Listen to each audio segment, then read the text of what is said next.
Soy Adolfo Ramírez Corona y este es un podcast para meditacionpsicoterapéutica.com.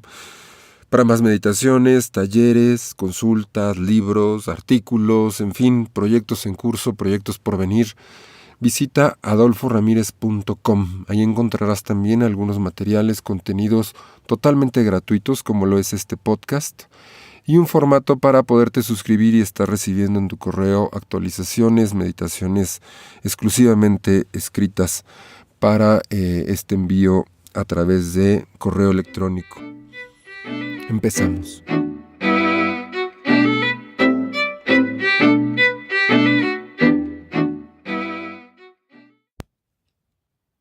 En 1955, en una isla de Hawái, se eligieron 698 niños y niñas para realizar un seguimiento de sus vidas durante 4 décadas.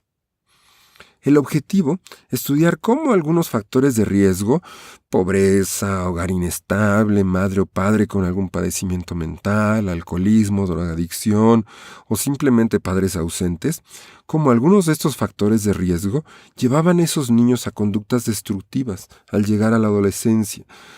Delincuencia, embarazos no deseados, adicciones, inestabilidad en el estudio, en el trabajo.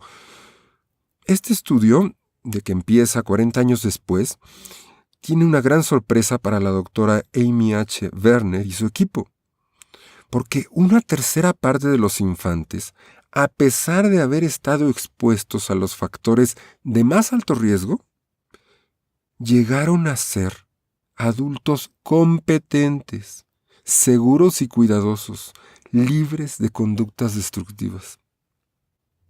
La pregunta no se hace esperar. Entonces, ¿qué pasó con el trauma que sufrió este tercio durante su infancia? ¿Qué pasó, diríamos en términos budistas, con su karma? Veamos mejor estos conceptos. El concepto de trauma, por ejemplo. Sigmund Freud, era médico y como tal quiso explicar cómo funcionaba la psique usando palabras del ámbito médico.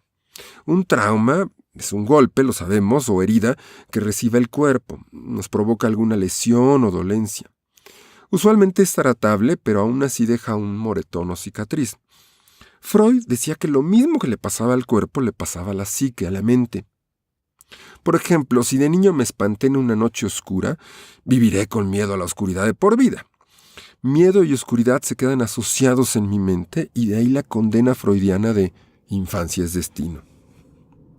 El término de trauma se ha hecho tan popular que aún fuera de la escuela freudiana o psicoanalítica donde nace este término, se sigue usando para explicar problemas de la mente en general. Ahora fíjense, el término karma. Cuando empecé a estudiar el budismo y me encontré con el concepto de karma, para mí fue inevitable que mi visión occidental lo relacionara con este trauma psicológico. Al leer a algunos autores de la psicología llamada budista o similares, confirmé que muchos hacían esta relación entre trauma y karma.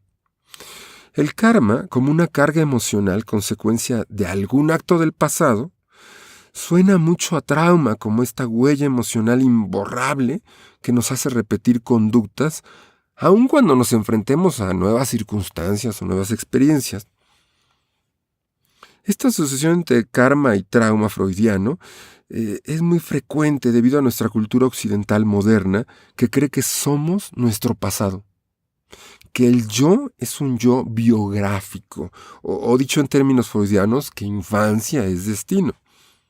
Esta relación también se presenta fácil porque interviene un tercer concepto que las enlaza, el concepto de destino.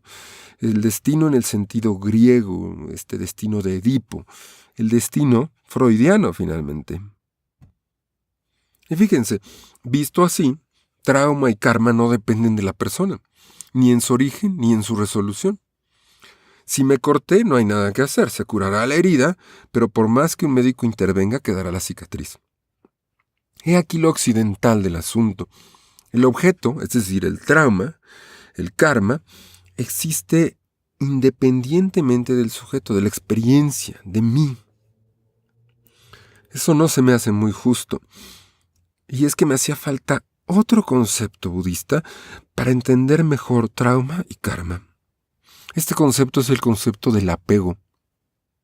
Para el budismo, la manera en que nuestra mente se resiste a la impermanencia de las cosas es a través del apego. Por ejemplo, fijamos ideas, repetimos emociones, mantenemos nuestra llamada zona de confort. Guardamos aquel viejo objeto descompuesto que alguna vez nos diera tanto placer comprar. Mantenemos una relación amorosa que ya no funciona. Nos repetimos una y otra vez la historia de lo que somos y cómo somos. Repetimos conductas ya inservibles porque alguna vez funcionaron. Todo eso es el apego. Recordemos, la visión budista es un poco al revés de la occidental. Es nuestra mente la que dirige las experiencias. El apego, por lo tanto, es producto de mi mente, no de un objeto externo. Siguiendo el ejemplo que habíamos puesto, si de niño me espanté en una noche oscura, viviré con miedo a la oscuridad de la noche. Sí y solo sí, yo me apegué a ese miedo, a esa idea, a ese recuerdo, a esa asociación. Mi mente dirigió la experiencia hacia un miedo a la oscuridad. Si quisiéramos respetar aquí la idea de que haya un trauma o karma, entonces consideremos que ese trauma no está en la circunstancia que me generó el miedo. El trauma está en tal caso en el apego a esa idea. El lenguaje es muy revelador en este punto. Fíjense, solemos decir que tal o cual cosa me provocó un trauma, me traumatizó. La que realiza la acción es la circunstancia. Lo que sea que me provocó el trauma es quien realiza la acción. Por lo tanto, la responsabilidad no es mía. Así es como solemos verlo, ¿no? Y en realidad lo correcto sería decir que ante tal o cual circunstancia, mi mente generó un apego. Es decir, la acción la realiza mi mente. Volviendo a lo anterior, el trauma, si lo vemos como destino, como algo externo que me pasa, es la base de un psicoanálisis freudiano, donde hay tratamiento pero no cura. ¿Por qué? Porque todo depende de algo externo. En cambio, el trauma visto como apego es lo que hace posible a la meditación y a la psicoterapia, donde la práctica o el tratamiento se encamina a liberarse del apego. Ok, me dirán, el apego es mental, pero ¿qué hacer entonces con la cicatriz, con algo físico que deja un trauma? Aquí el cambio de perspectiva, el reencuadre, es fundamental. Siguiendo el ejemplo de la cicatriz o cualquier manifestación física de un trauma, ¿puedo hacer de una cicatriz la razón constante de mis miedos y temblores, pensando constantemente en la posibilidad de volver a ser herido? Pero también tengo otra opción.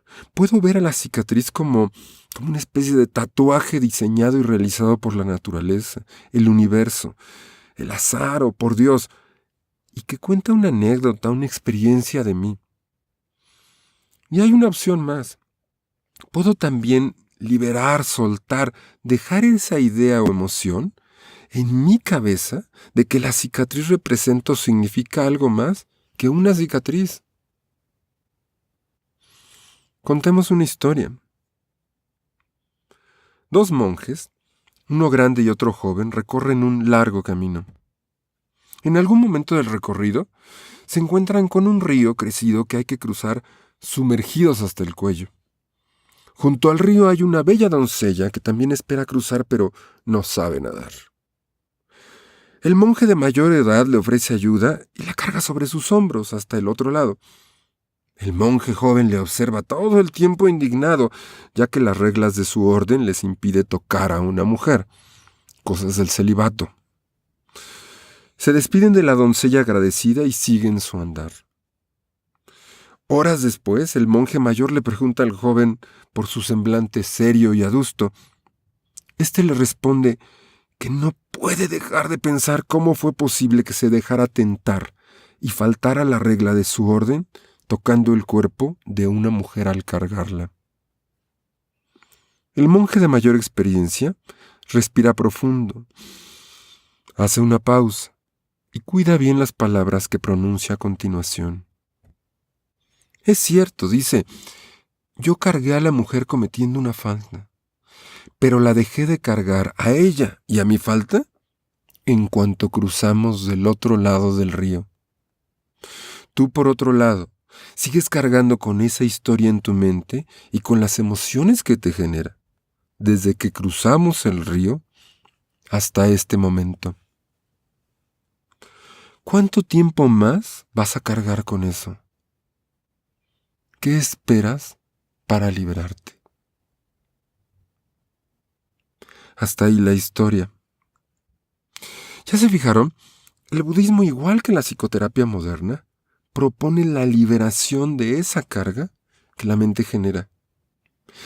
Si es que esa carga afecta nuestras emociones, energía, salud, productividad o felicidad.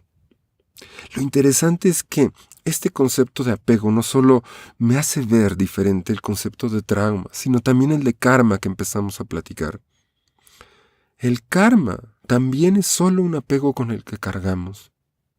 El karma está en la mente. Por supuesto, hay karmas o traumas, apegos muy pesados. La culpa, por ejemplo. Y me viene a la mente la película basada en un libro de La decisión de Sophie. Tremenda decisión. O bien ese trauma, karma, apego puede ser producto de adversidades mayores, como haber estado en un campo de concentración. Y recuerdo al caso de Viktor Frankl, que vale la pena revisar.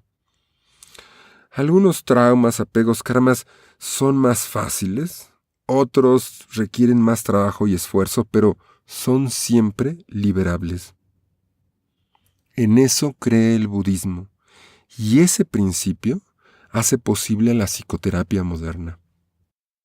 Liberarte de tus apegos es liberarte del karma y sanar tu trauma.